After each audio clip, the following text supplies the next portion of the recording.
did that once. That was awesome.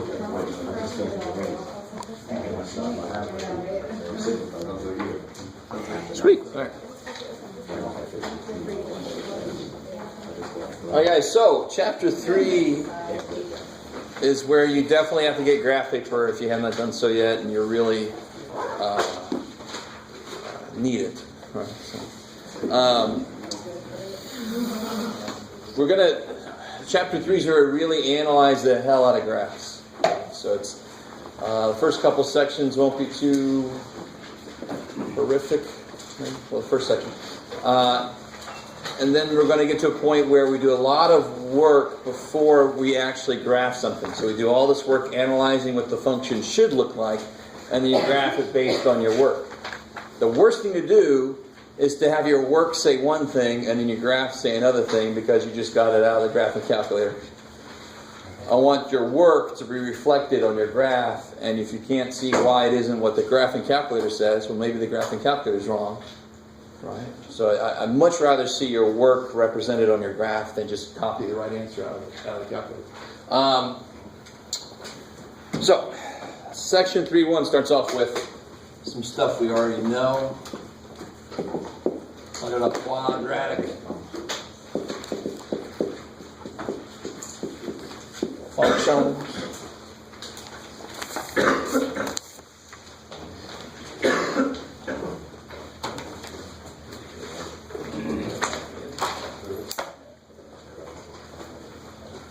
So, of course, quadratic functions are these guys here. Classic quadratic functions. So the first thing we're going to do is learn what standard form is for them. This is actually not really considered standard form. And then we'll put it into standard form. So much like if I had a line and I put it into its form this way, what jumps out at me, of course, about that line? Beautiful. I know those two things just because I put the equation in a certain form. So I can do the same kind of thing with a parabola. And we've already kind of talked about this earlier. If I had this function here,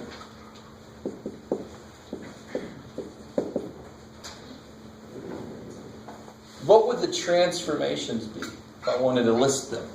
Shift right. Yeah, this is a shift right 2, up 3, and of course it's important the order, right? Just like order operations. You have to do them in the right order. Sometimes it doesn't matter. In this case, it really wouldn't matter, but you have to in general. Just be careful. So normally, for an x squared, where's the vertex at? 0, 0. That's the turning point, right? And it looks like that. And so this is going to go right to up 3. So of course now the vertex is going to be at 2, 3. So if it's in this form, if it's in that form, I can just see the vertex. Now, what will it take if something's not in that form to put it in this form? And you can see right here what process you're going to have to use. Completing the square. Okay, guys. Cool. All right, so let's remember how the hell that works.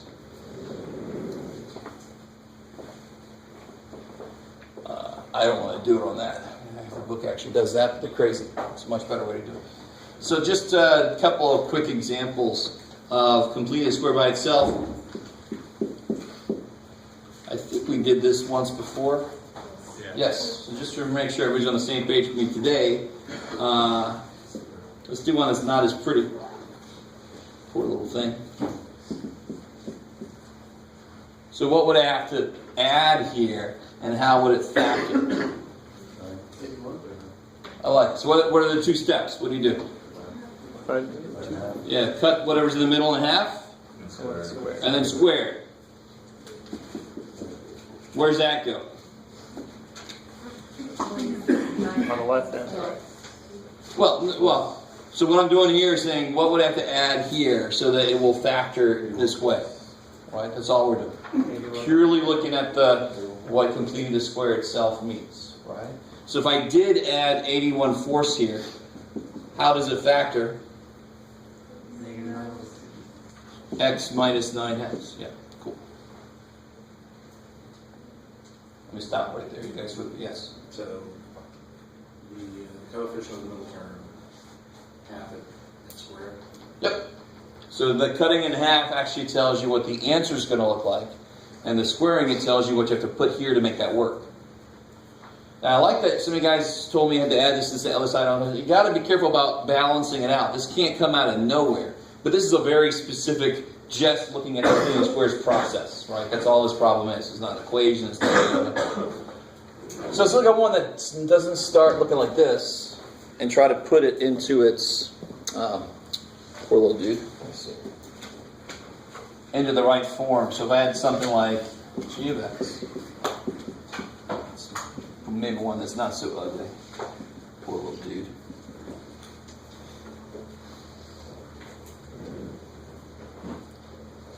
Alright, so what are the steps to take? Yes, sir. Minus 2. No. What's g of x minus 2? You technically could do that. I'm going to desperately try to make you not do that. Because this skill of working just on one side, you really need to develop that skill. Divide 6 by 2. Yeah, and so what I would do is sort of make room, right? And then attack this piece. That's your x's. So really what complete a square does is it takes non-like terms with x's in them and somehow puts them together in one little compact package. You guys, that's one way to look at what it does. Okay. So now you just got to figure out, what do I add here? Now if I add something here, I better at the same time, and I can't do shit to that side. Take it away. Subtract it at the same time. I always like to think of Indiana Jones. Right? He didn't balance it right. I think I already did this once, right? If he would have done his math right, of course he didn't have the right sands and grains of sand in that bag, but take that gold statue and put that back. So if I subtract the statue, I better add something of the equal weight to the same thing, right? Because he's working on one side, the pedestal. You guys with me? If you've never seen that movie, who are you? I'm sorry if you haven't seen the movie. Really? Okay. So what, the two steps, like you said, cut negative 6 in half, and then square it. So where's 9 go? Plus 9. Yeah, exactly. So I have to add 9, and if at the same time I subtract 9, I desperately want you to see this is nothing amazing. I don't want to change this equation. I really don't. I just want to make it look different. So whatever I do, I actually don't want to do anything. Did I just do anything? I just did nothing, right? Yay, Jeff. It took a lot of work to do nothing at all. But the important thing is we did do something. We didn't change anything, but we've reorganized it. So, of course, what happens with this piece? Take back. Yeah, this piece always tells you how it's going to factor. There's very little thinking involved with completing a square, believe it or not. Minus 7. So now where's the vertex for G? Yeah, the vertex will be at 3, negative 7.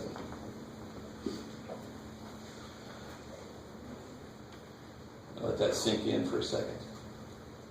I mean, and hopefully you understand transformations. If you don't, you need to go back and get them down. But if you understand transformations, you should not have any problem with the fact that it's a different sign there and the same sign there.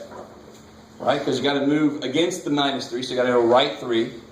And then you do exactly what this guy says, down 7. So that's really, reading a vertex off is thinking about transformations, because that's where the whole thing comes from. All right, how we doing? That's not too amazing, right? Okay. So here, you guys try this. So put this in a standard form and tell me what the vertex is.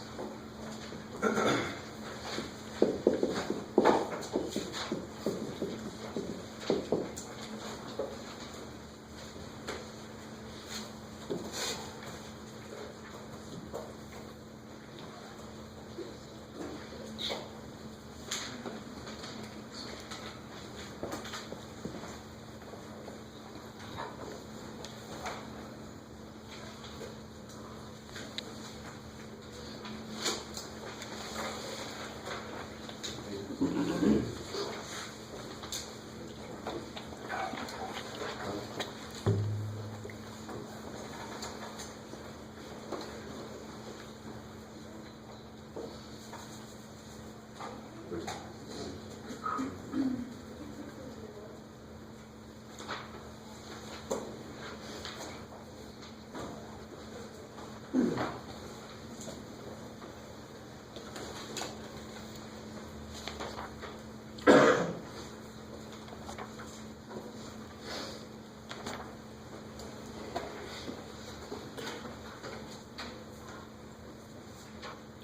let me catch up to you guys. So if you make a little room, put your 2 steps. Well done to 6. 6 squared is 36. 36. Plus So then I have to, I like it, add the grains of sand after I subtract the statue.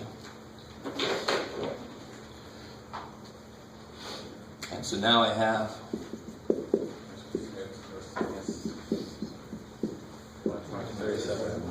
so the vertex is now at -6, -37.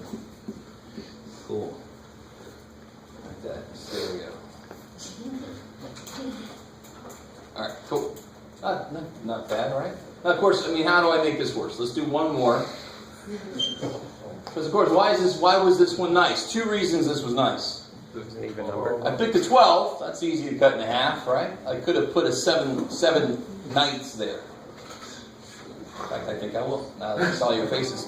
And the second reason this was easy is because this is you must remember that completing the square, the process can only attack something whose first coefficient is 1. So if it wasn't, You have to make it 1. you have to make it 1 somehow legally, right? So let's try one. Here's the ugliest type you'll see. Huh? Alright, you ready? Alright, here we go.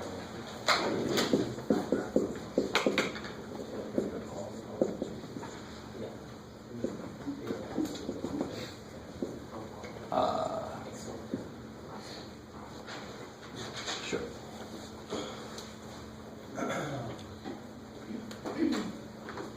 Jummy. Yes, sir.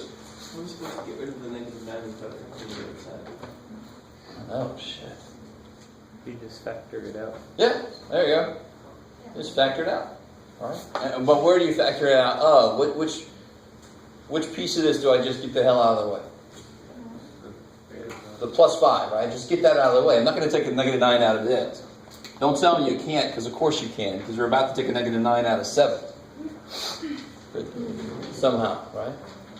So I move the 5 out of the way, and then if I take a -9 out, here, I'll do the first part. Okay, I'm done. Let me get there. Yeah, -7/9. When you factor something out, what's the real operation you're doing? You're dividing it out. So if it doesn't actually go out of this, you just divide it. 7/9, the thing I took out. Negative because it was negative. Cool. All right, now here's where things get really interesting. I mean, that's now the hard part about this problem is not the completing the square process. I don't care that looks ugly. I left an X out. Sorry. Thanks, Nico. I could see it in your eyes. The problem is not the complete square problem. Complete square is always easy. Always. There's very little thinking involved in completing the square. The hard part's going to be exactly how to balance it back out, because this guy's going to screw around with things. So what are the 2 steps for completing a square? See this Right. so many colors. Yeah, so -7/9 cut it in half, so you get -7/18. Kick ass. So if it's fractional, you just multiply by a half. That's cutting it. Yeah. So if you square this, what do you get? 49/324. 24. Thank you. So what do I do with that? Try. No. What do you always do? That goes in the blank. Now listen, you're in pre-calculus. You should not be scared of fractions and shit. No, that's old news. If you still are, that's not a good thing. Right? You shouldn't be. So the 49/3, I'm not scared of that shit. It's just a number. It doesn't scare me. It's a small number. It really doesn't scare me. So, Add it inside. yeah, plus 49/324. Now the question is, I didn't just add 49/324 to that equation. I did not. Yeah, take it I back. know I wrote it down, but that's not what I did. What did I actually do?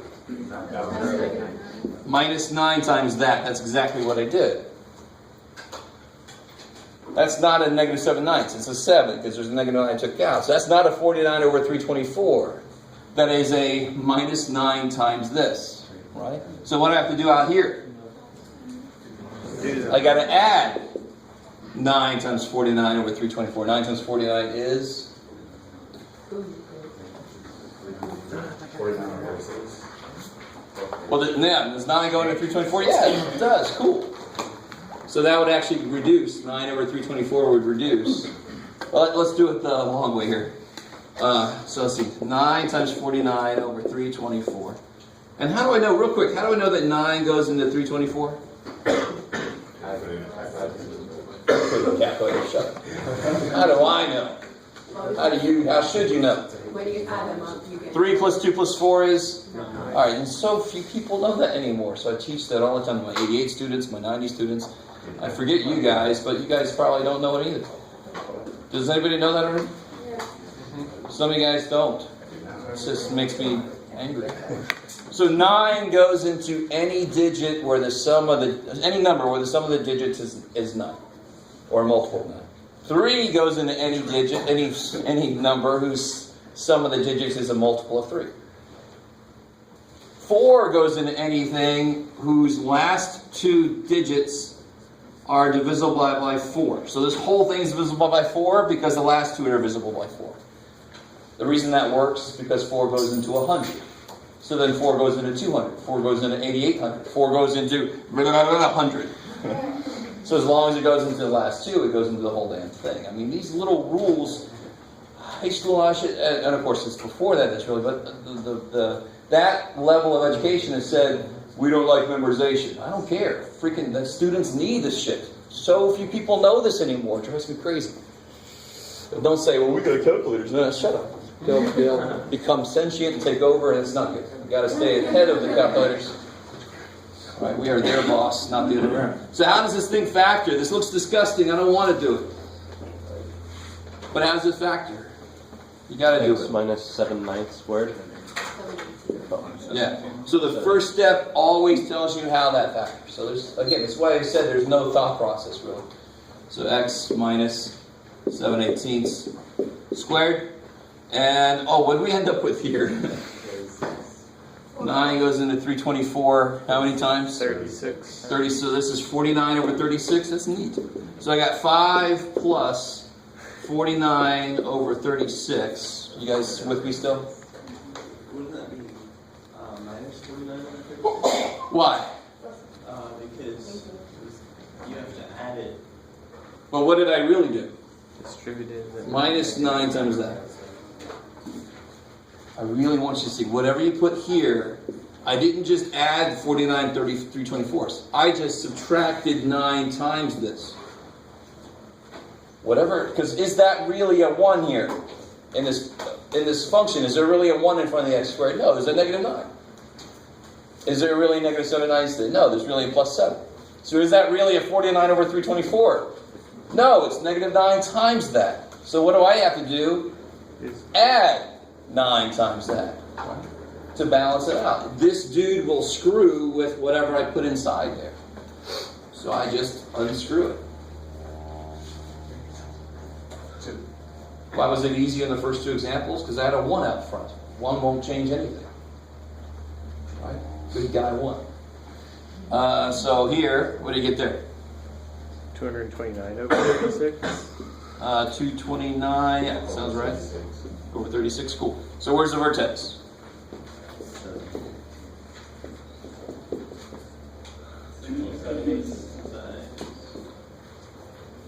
Can somebody tell me if that vertex is a maximum or a minimum? Why? It's a negative. Because this parabola opens down, kick ass. If that's a negative, it opens down. The vertex will be where the maximum is, right? So the maximum is at x equal to 7/18. The maximum value is 229 over 36. So whenever you have to take something out, whatever you put there gets affected by it. Okay. Is that cool? You guys see it? All right. Okay, enough of that. Here's the shortcut for vertices, finding finding the vertex. I could do everything we just did. I could do to this guy here. Here we go. That'd be beautiful. I could do the whole damn thing again. I could put it into standard form and so forth. But let's figure out a quicker way to get to vertex. What's true about parabolas in general? What's like a couple of their main features? They have a low point or a high point, right? What else is important to know about parabolas? They're symmetrical. They're symmetrical. They're symmetric. Woogie, woogie, woogie. I always say it. Sorry, that's too old. Okay. So if I knew the x-intercepts were here and here, where must the vertex be? Where must the x piece of the vertex be? Right in the middle. Because of the symmetry, right? If I know this point is right across from this point, the vertex x coordinate must be right in the middle. If I have the x piece, how do I find the y piece? Plug it in. Yes, right? Much better than that process. That process is still important. You still have to do that process if they ask you to. But if they just say find a vertex, screw that process. I'm going to do what we're about to do. Right? So for this one, how do I find the x-intercepts? Yeah, so how does this factor? X minus 4 times X minus 2. So what are the x-intercepts? 4 and I like 2 and 4, right? Yeah. So that's where the parabola hits, right? So what's the x piece of the vertex got to be then? 3, right? That would be where the mirror is, right in the middle. So if the x is 3, the y piece would be what? How do you find the y from no x? Plug it in, right? Nothing amazing. If I have a way to find x, I can always find y by plugging that in. So you can plug it in wherever you want to. Here it would be -1 times 1, so -1.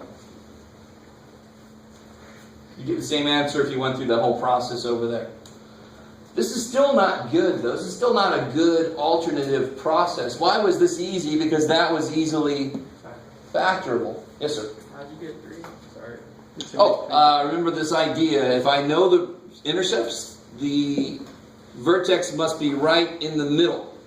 Okay. So that was 2 and 4. The vertex must have been at 3 for the x piece. And then we plug it in to see what the y piece is. So really, the vertex has got to be on this line somewhere, in the middle of those two. It's got to be on the mirror, right? Okay, maybe. Oh, I can't read you guys right now. I'm hoping this is not that crazy, so hopefully this is not just simple. Let's make a better way to do this. How do I find the x-intercepts in general of this? How do I find the x-intercepts of this?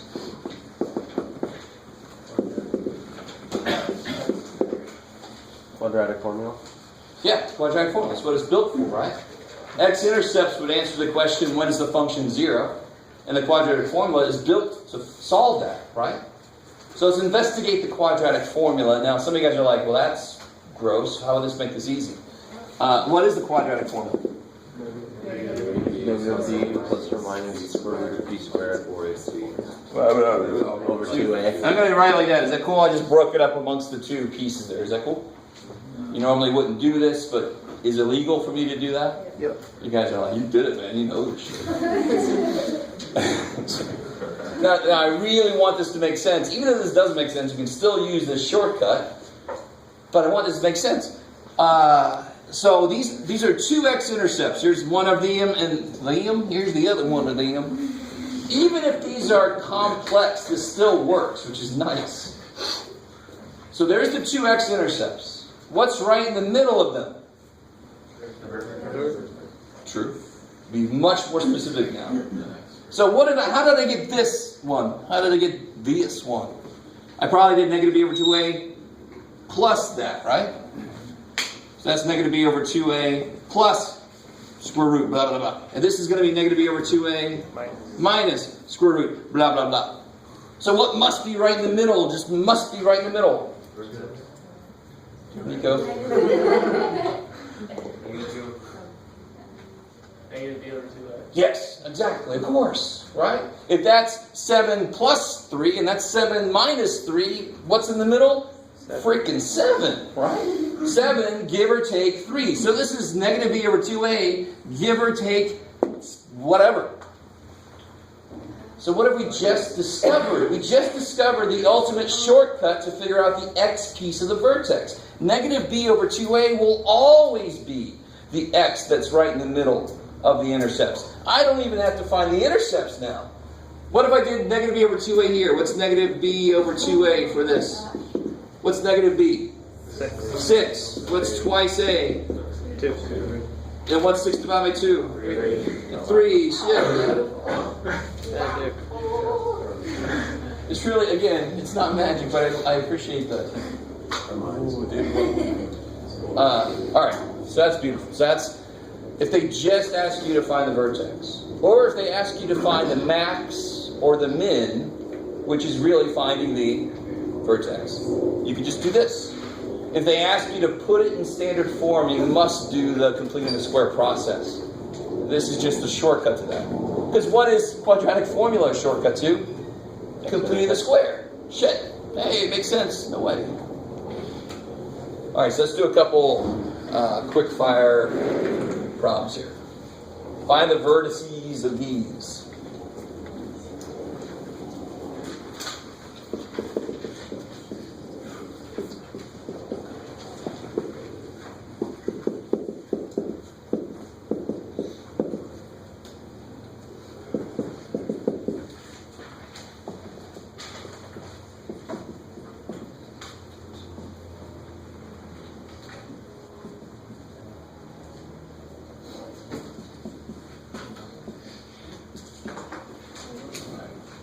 I did not try to make the second one pretty at all, so who knows what's going to happen to it.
How do you do this here? What's the x piece going to be? How do I set it up? Negative 12. Negative 12. Over 2 times negative 3. Take gas, all right? Negative b over 2a. So it's 12 over 6. And then the y piece, just got to plug it back in, right? So it'll be negative 3 times 4 plus 24 minus 2. 10. 10. Cool. So the vertex is 2, 10. Is that a max or a min location? Max. Yeah, because this guy opens down, so it'll be max. How's that? Alright. That was quick compared to completing the square. If you wanted to complete the square for this, you have to throw the negative 3 out of the way, all that kind of stuff. Oh, God. Alright. You still have to know how to do it. This guy, so negative 15, so 15 over twice 5. 15 over 10. You ever have 3 over 2. And then you throw that bad boy in. So it's 5 times 9/4 minus 15 times 3/2 plus 7. So it'll be 45/4 minus 45 halves, which is 90/4, right? Plus 28/4. You with me? Just making LCDs as we go. So it'll be negative 45/4 plus 28/4. 17/4. Yeah. Negative 17/4, right? So where's the vertex? 3 halves. Negative 17/4. Cool. And there's going to be max or min? Min, because this bold It opens up. opens up. I like it. All right, not too bad, right? Yay. Real quick, if I had to graph this one, I have to really graph it. Let's see how we would do that. We just found probably the most important point, right?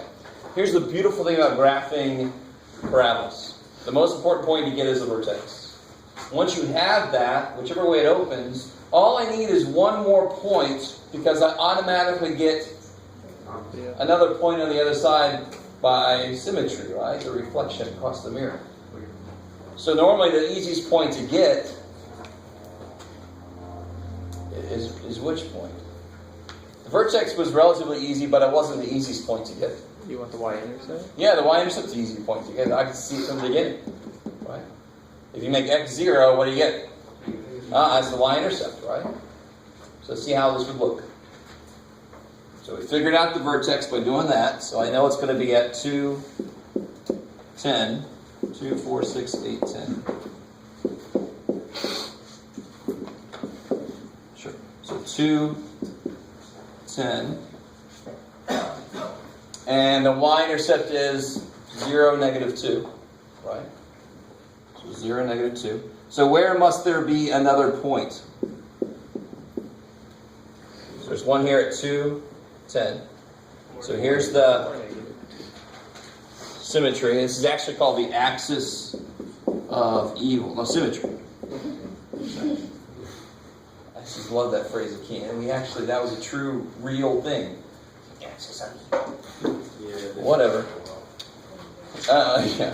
So where must there be another point? There's a point at 0, negative 2. Where must there be another point? 4, negative 2. Beautiful. It's 2 this way there, so it must be 2 that way there. So it must be at 4, negative 2. And then I can just draw in. Hopefully do better than that. Wow.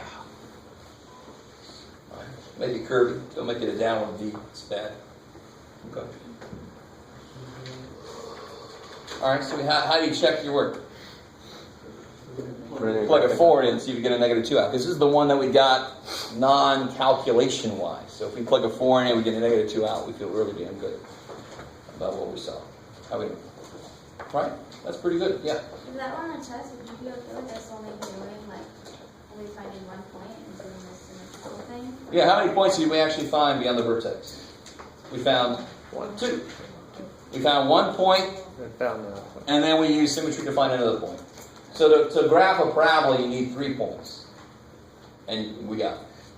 So at the end, I don't care how you get that third point. Use symmetry to get that third point, or you can even plug something in and get a third point. I don't care. You need 3 points total, but the easiest third point to get is that reflection. Sweet. So yes, short answer is yeah, I'll be okay with that. Yeah. All right. So let's try a word problem out. Because I don't know if you realize it makes sense. Because now, if you're a business, what are you constantly trying to do? The highest profit. Get the highest profit. So if you can graph your the function that represents your profit, and normally the function that represents your profit is not going to be just parabolic, because there's a lot of variables that go into it, right? But even if it's not parabolic, it always has kind of like this shape to it. So it's going to involve something, maybe the price you set and the amount of money you should expect to get. So if you set it too high, not enough people are going to buy it. If you set it too low, you're not making enough money per. So there's some sweet spot in the middle. And that sort of has this idea of this, right? You guys semi with me here? So that actually happens a lot. Yes, I like it. I don't want to say that, but that's basically what it is. Get too deep into business, and I'm like, I don't know what the hell I'm talking about. So, let's see. Well, I do kind of like that problem. Here, I want to do this problem. So page 221. Let me summarize it here if you are bookless.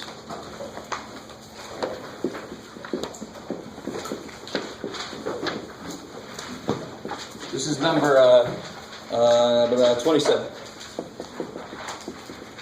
Open box with a square base.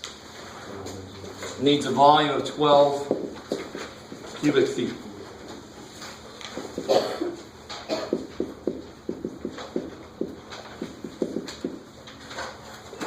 So this is what they tell me. They tell me that the volume of this open box square base thing is 12 feet. 12 cubic feet. And then they ask me, well, they give me two pieces, but who cares? Find the box dimensions that minimize the amount of material used. And that makes sense. I want it to carry a certain volume, 12 cubic feet, but I want to use the least materials to make it. That would save cost. And if I'm making millions of these things, then I'm multiplying that cost savings across millions. Yay, more money in the CEO's pocket, yay. But, so they asked me, the minimum, I want to minimize the amount of material, which really translates into minimize the surface area.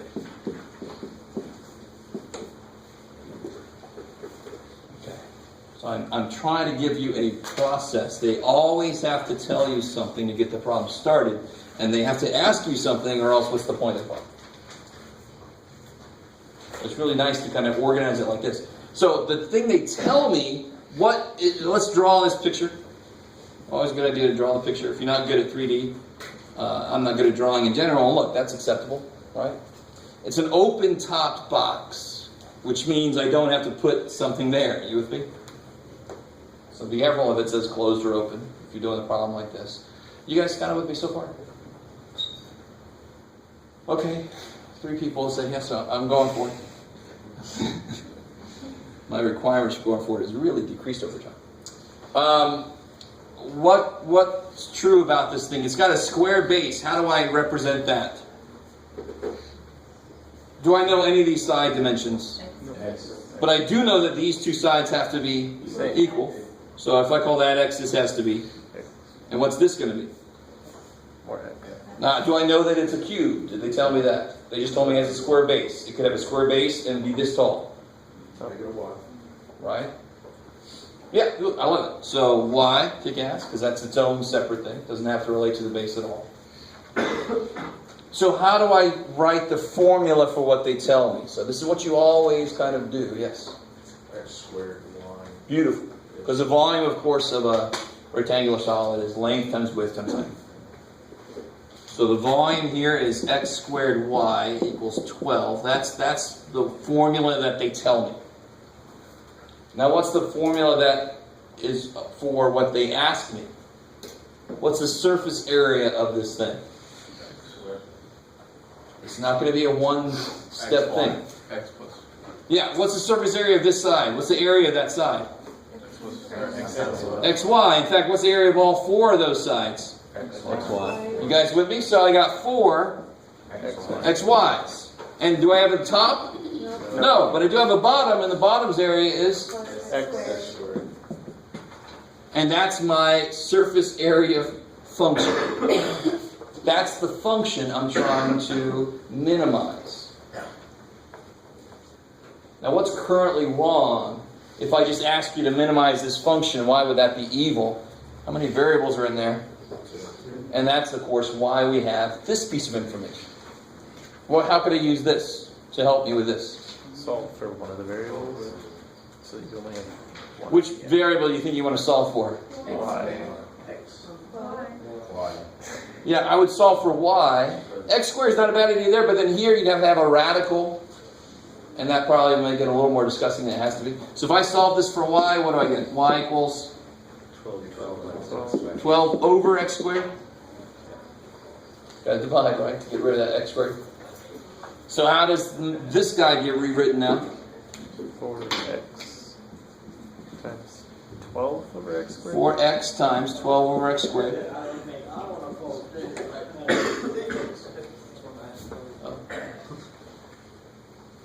All right, let me stop there, you guys.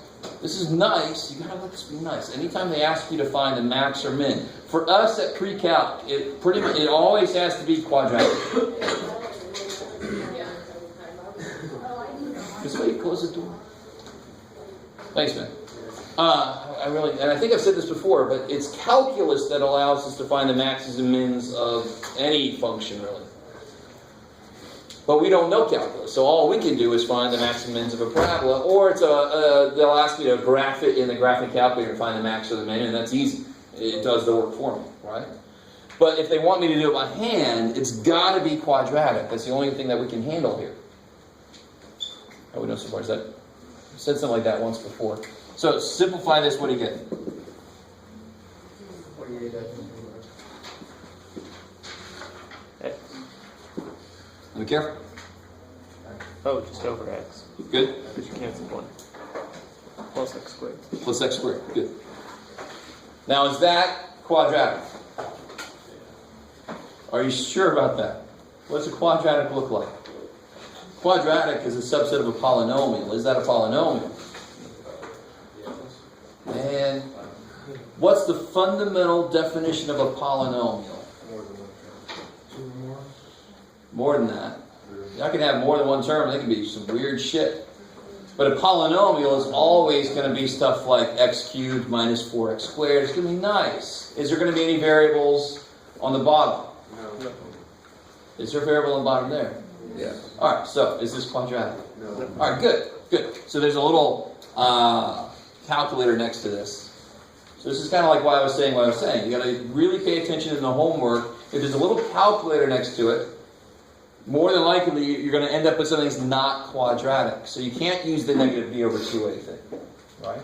If this had come out quadratic, we could just use negative b over 2a and get the answer that way. Yes? Why is it 48 over x instead of 48 over x to the second? Because you have an x there, so yeah, 1x cancels, right? Cool. So if you graph this bad boy, you could find the minimum, right? Let's try that real quick. We got time. We'll do another problem after this that actually uses that negative b over 2a thing.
Well, you know that this is the year that who out there is a Back to the Future edition?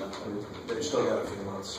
Yeah, it's October 15th, right? Back to the Future, this is supposedly the year that I'm looking forward to. Like, it's another movie that if you haven't seen it, I don't understand you. Yeah, just started that collider thing on the 15th of March, too, to simulate what happened after the Big Bang. Well, so that's a different collider. They got the Large Hadron Collider that everybody thought was going to create black holes. They started on the 15th. They restarted? Because they already ran it. Yeah. No black hole was created, so we've done broke that. somehow. Huh? I don't know why that's something you'd want to know. What happens after things blow up? Like, right after. Well, the problem That's is nothing I would. we don't even know if that's correct. Right. So It's if a we theory. if we do it and we see that it's what we predicted, then we feel that much better that our theory is correct. Even though Yeah. I could possibly. It did actually create super tiny black holes. What's that? It did actually create super tiny black holes. They were just so small they decayed so quickly. Exactly, yeah. And that's the thing that people are like, oh, so they create harmless black holes. And they're like, no, don't turn it on. But it's silly. It's fine. Unless you read Angels and Demons. You'll read that. Oh my gosh. The one before. Yeah. All right. We won't. We'll stop. Do they have black holes? In Yeah, I know it's bad science, but still. At least it gets people interested in what's the real story. Who knows anymore? Alright, so let's plug this in there. So what do we got? We got 48 divided by x plus x squared. Become a square. Okay.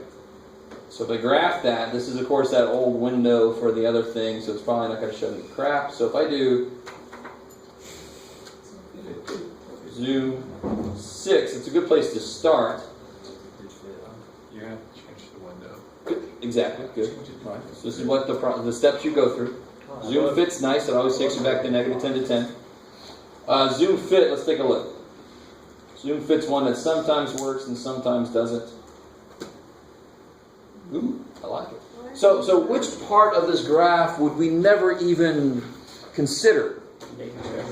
Zero. Yeah, what's the x variable mean? It means the height, the base length, right? The length and width. So we would never go back here. This doesn't make any sense. Math says there's numbers, and we say, well, they don't apply to physical reality. So we screw all that. So over here, where does it look like the minimum is? Yeah, around here somewhere, right? So then how do I find the minimum? Calc. Go to second trace to get the calc. The one that says minimum. Where are you at? There it is. And then you want to be to the left of the answer. Then you want to be to the right of the answer. And then you want to be right near the answer. And there we go. Almost 3. Kick ass.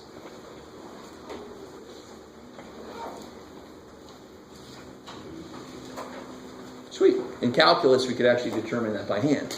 Believe it or not. So we're going into calculus. You'll see what I mean.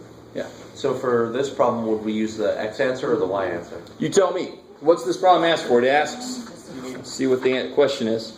It says, find the box dimensions that minimize the amount of material used. You have to use the x and point it back. Exactly. So the x is what relates to the box dimensions. And that y, is that, here's where you gotta be careful. Is that y related to that y? Nope. Hell no.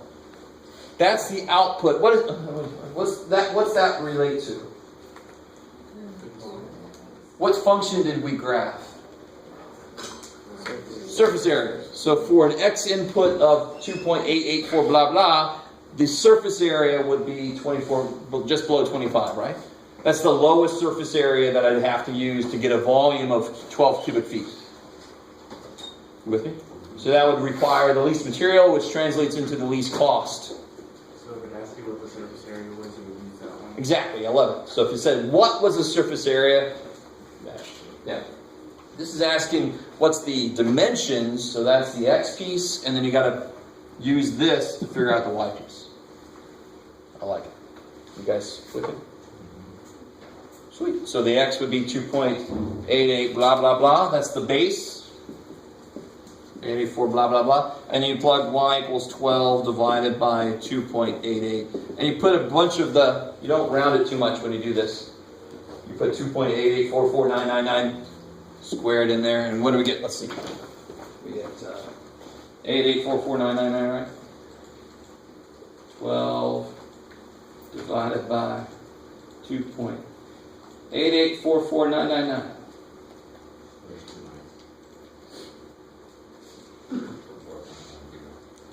Is that it?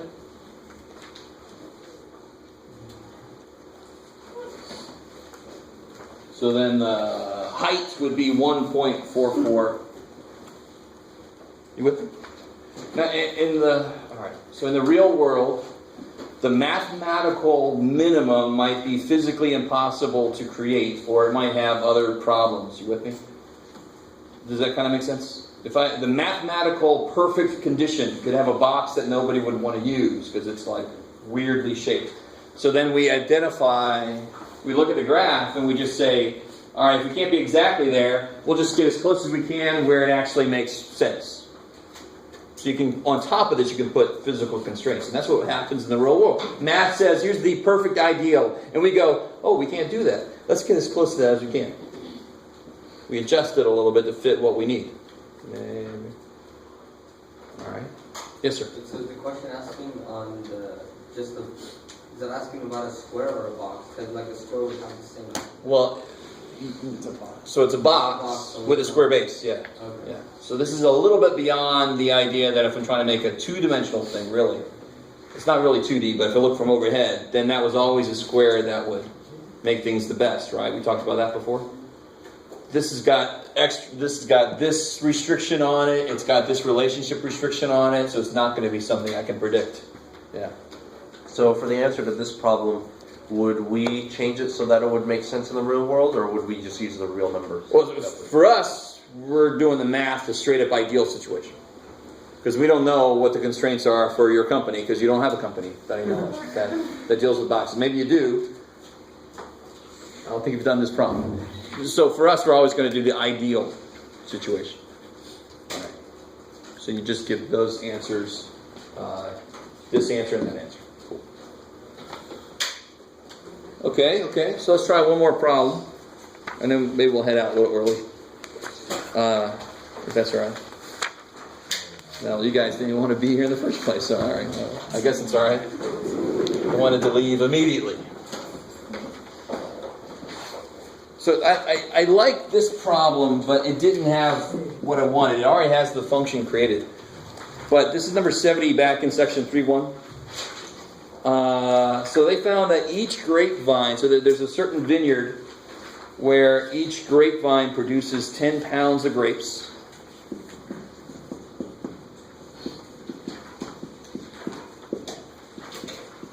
And by the way, if you're going to take 178, anybody taking math 178 business calculus? No? Okay. I was going to say you would do this exact same problem, but you'd use calculus on it. And they have 700 vines planted per acre, I think. Yeah, okay.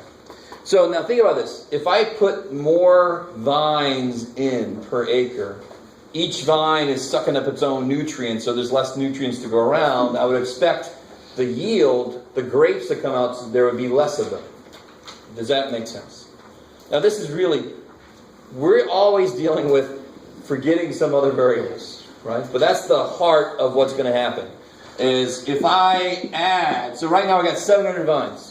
So if I add, it tells me in the problem, if I add one vine, or 2 vines, or 3 vines, every vine I add, so the number of vines I add will decrease the number of grapes I get, by 1%.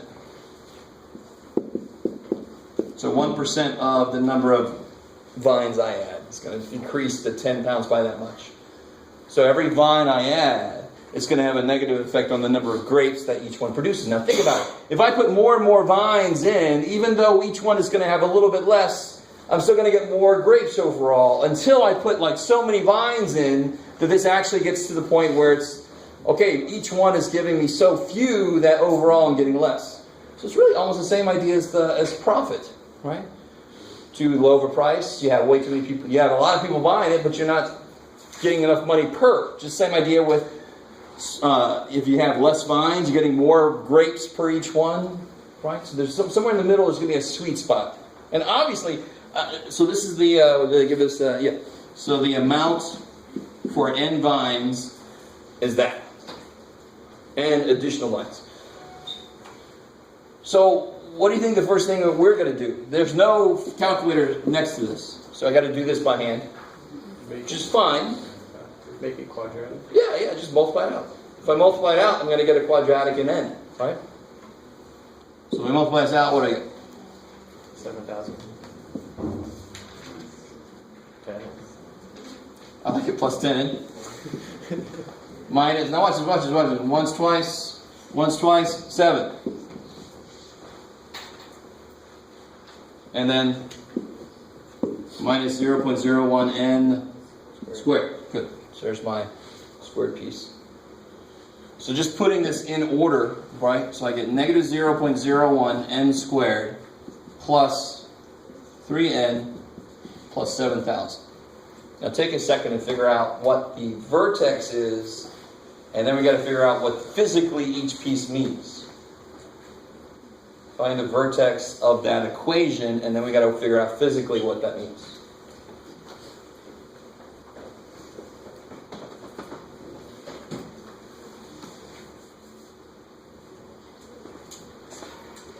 Shit.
You just have to be a little careful with the variables that are currently in your function you're looking at.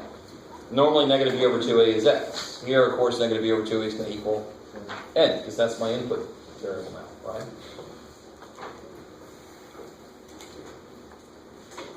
So we get negative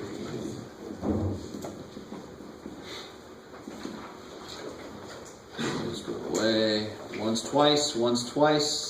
300 divided by 2. 150, is that what you guys get? Yeah. Sweet. So what does that mean physically?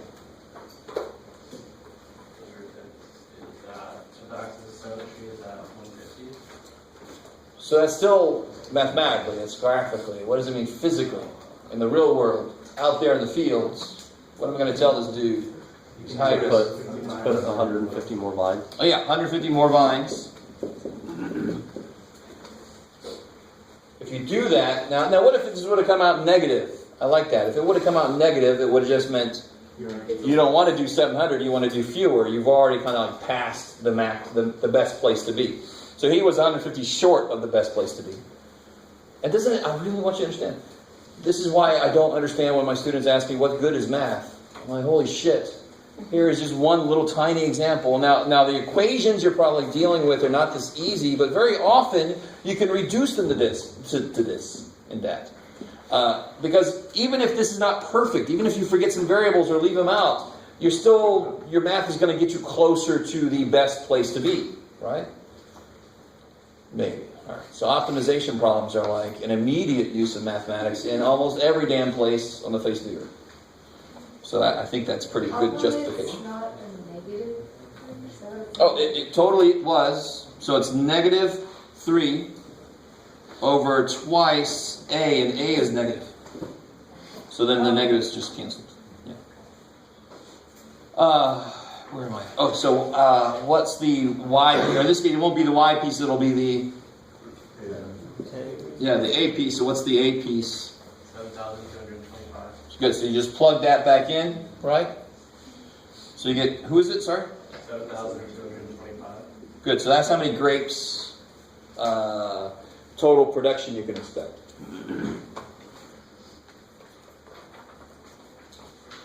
So if n were 0, what total number of grapes would they expect? Pounds of grapes? 0. No, if n were 0. 7,000. 7,000, right? Because this is additional vines, right? You got 700 vines, and they're making 10 pounds of grapes, so it's 7,000 pounds of grapes. So if he adds 150 more vines, that's 7,225 total. That's 225 more pounds of grapes you can get. Now, is this the whole story? where's the additional vines coming from? He's got to get them from somewhere. Either he's got them or he's got to get them, right? And then they're going to require maybe some more water. Okay, so then you'd have to kind of like see, is that worth it? Is it feasible to go there if I want to make more pounds of grapes? All right. That's plenty. It's a good place to stop before we make wine out of it. That would be the next level. Big problem. Depending on who you ask, you already made wine.